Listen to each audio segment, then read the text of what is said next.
Oletko miettinyt jo, mitä pitäisi tehdä näille rypyille ja juonteille, mitä iän myötä tulee? Minä olen ainakin miettinyt ja ajattelin kokeilla tämmöistä hifuhoitoa. Ensin täytettiin vähän lomakkeita, että sulle sopii tämä hoito, että ei ole mitään estettä sille.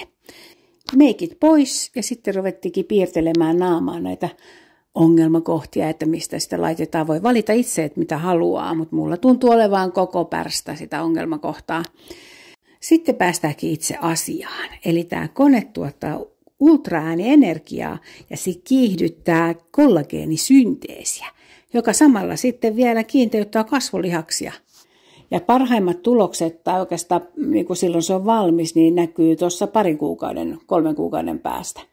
Mutta kyllä tässäkin jo tuloksia näkyy, niin kuin lopussa sitten näette.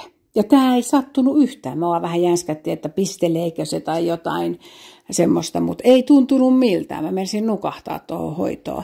Yleensä kun on tuommoiset vahvemmat hoidot, niin siinä voisi tulla jotain semmoista nipistelyä tai jotain sähköaaltoa tai semmoista. Ei mitään. Sitten vielä silmän ympäristöstä laitetaan tämmöisellä toisenlaisella koneella ja sekään ei tuntunut ollenkaan miltään.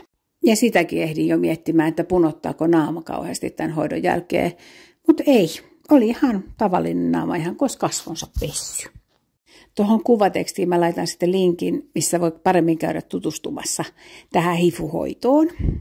Ja sitten jännittävät lopputulokset, siinä on se vanha naama ja tässä uusi, niin se kirkastui ihan tosi paljon tämä kasvot ja iho. Ja sitten nuo kulmat niin kuin nousi vähän ylemmäs, musta tuntuu. Mutta eniten oli tämä leukalinja, eli tuo kaksoisleuka vähän meni tuonne sisäänpäin. Että saa nähdä nyt, mitä se on sitten 2 kuukauden päästä.